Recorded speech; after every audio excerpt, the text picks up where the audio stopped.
I just had a aha moment where it's sort of your baseline on how you see the world and how you react.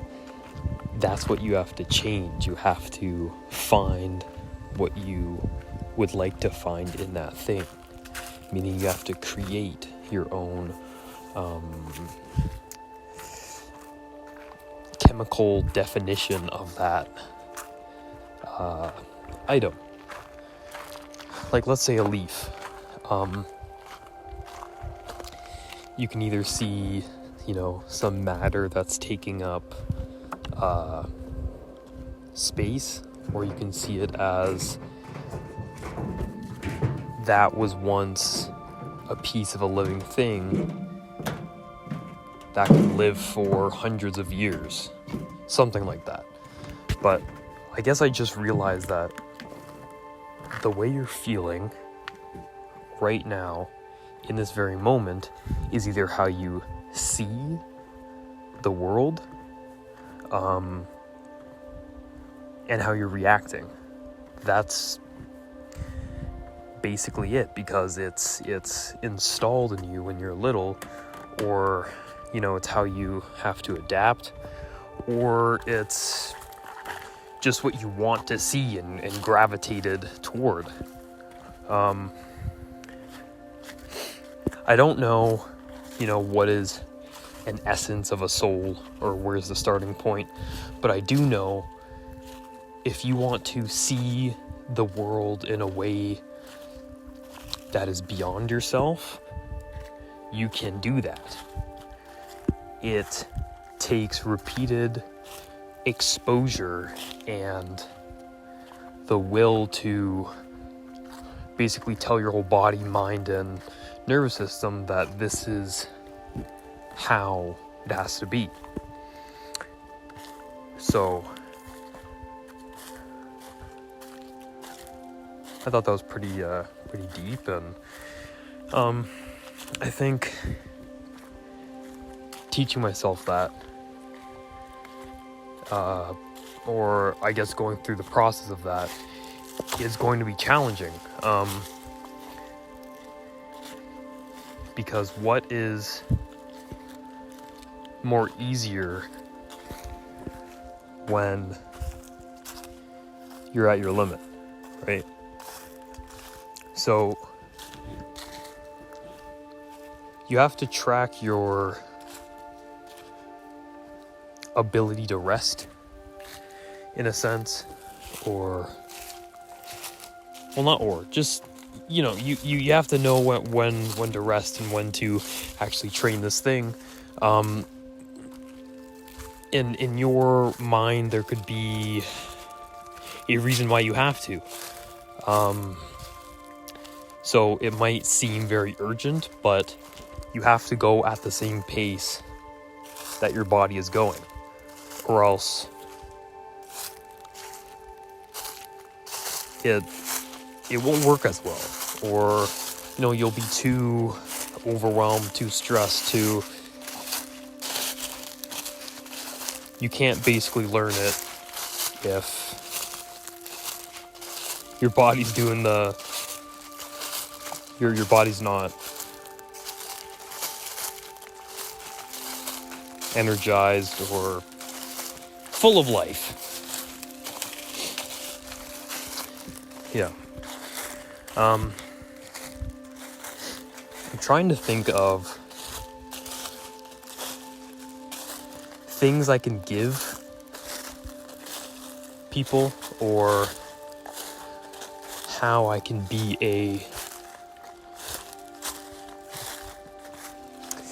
not a beacon, that sounds kind of cheesy, but like a fundamental understanding. Like, I can connect with other people. And I think the easiest one is authenticity. To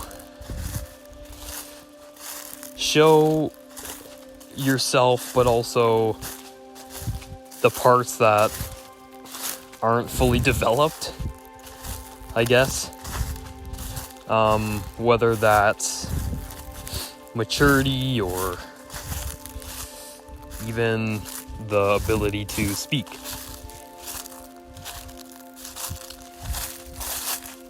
But doing that too much is noticeable. So I guess you have to find a sweet spot. It starts with trying, because you will go over, you will go under.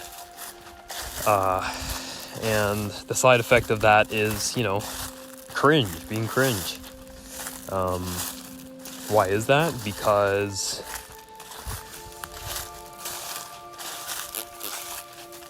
I have to think about this, because this is all off the fly. None of this is written or scripted. I'm just going by the dome. Anyway, so I guess cringe in that sense is sort of being so authentic you're almost prideful, not in tuned. So I think true authenticity is to be in tuned with what you have, what you don't have, and what environment you're in.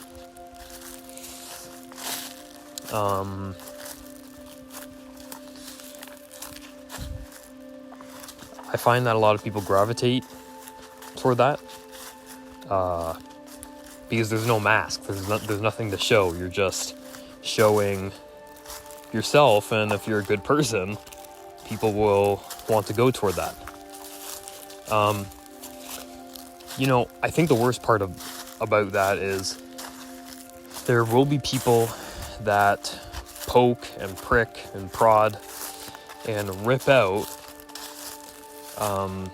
the things that are not fully developed. Maybe for them it is, or they're very intelligent in what that is.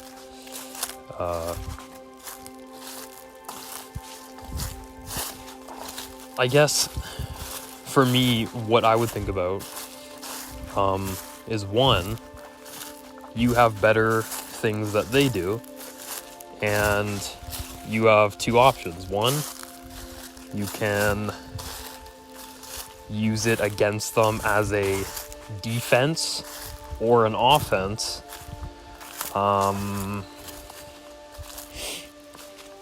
If it's right, and if it's truthful, which that's hard to navigate, but if it's not out of hatred, I think it would be okay to test.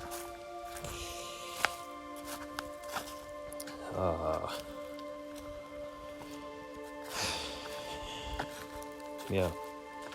So I guess, and it's also how you see yourself, because it's really hard to attempt or learn being a person with authenticity. So you have to not only have value, like for instance thinking, hey, we're all gonna die, in 300 years no one will know your name and you won't exist. That sounds hard, but what if you flipped it and made it totally positive? What would that look like?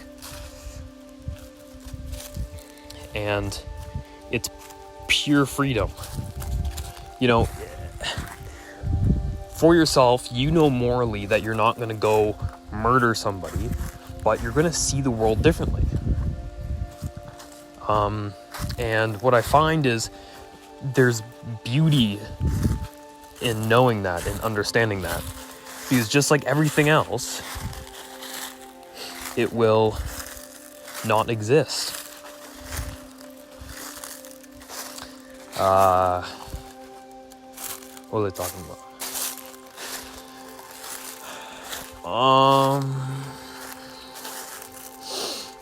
Oh yeah, so there has to be a level of comfort with yourself at your baseline. I think the worst possible thing is regretting how far you've stretched because of a certain reason, whether it's internal or external. You have to really understand that part of yourself, because it's all in understanding. It's not a fact, so it's not permanent. It's not a fact. You can do more than you know, period. Because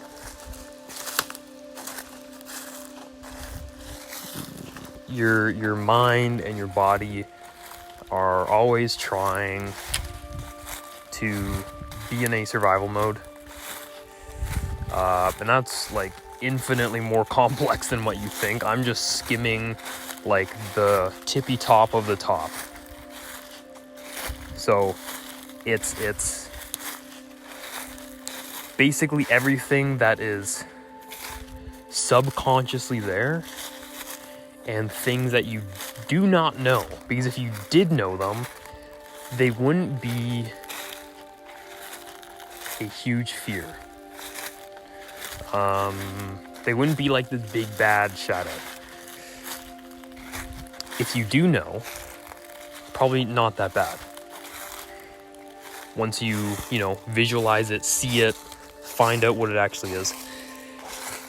If you do know, and you still think it's this big bad thing, it's because you have spiraled with this thought, because it's just you and yourself, and you're not in reality. You're creating reality.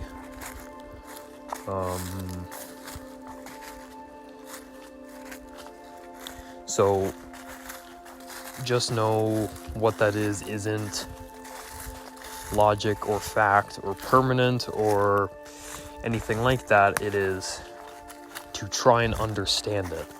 What is the best way to understand something than playing different scenarios, even being replaying that over and over and over again, even being in that negative force and being that at any infinite horrible depth,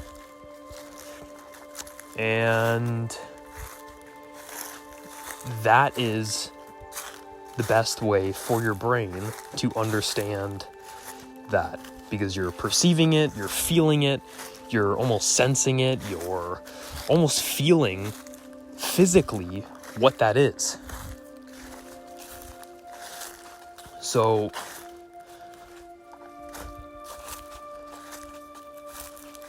yeah, I just forgot what I was talking about again. I went off track.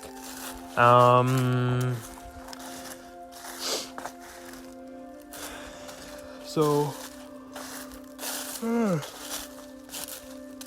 like right now, I keep saying so, and I'm noticing that I'm saying so my brain doesn't want to say so it's gonna bring that up to try and understand it on how to not say it. But in order to learn how to not say it, it wants me to say it as much as possible, to be it.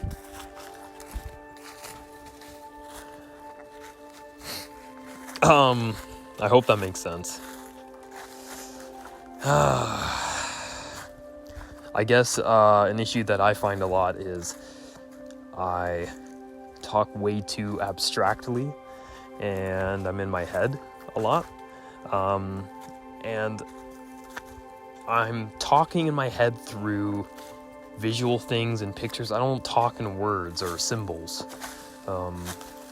Meaning like I understand a symbol, but not like a symbol that represents that thing, but the symbol is just to verbally speak. I guess. Because T doesn't mean talk, or the other letters, but once you put them together, then it means that. So it's a lot more thinking. I'm just walking in circles, and because I hate staying in one place.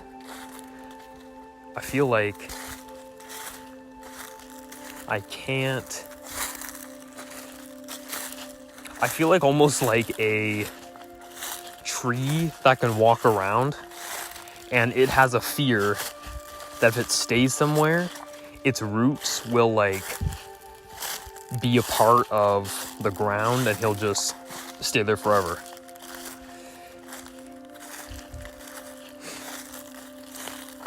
And I think the scariest part of that for me would be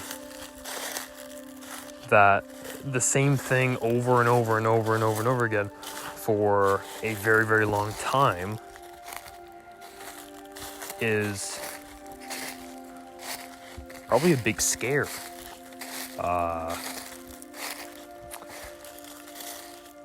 Because not only am I not going forwards, I'm not growing, I'm not, doing, I'm rotting. And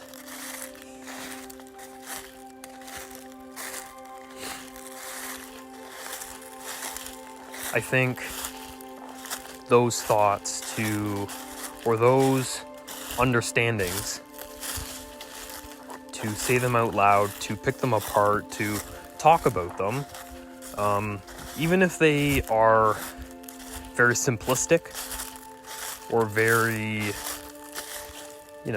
like it's like, why is it even there? I have the mental capacity to easily change that and say, no, that's not going to happen. But you thinking that and your subconscious thoughts that bring that up, you only remember the emotional reaction.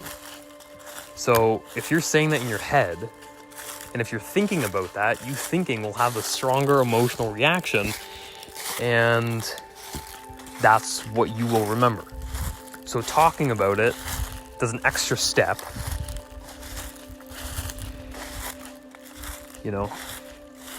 so that gives it more of a hope and an opportunity to build off that, and another layer that you have to go through, because you're talking about it, you're thinking about it, and you're visualizing. I'm not sure for other... Oh,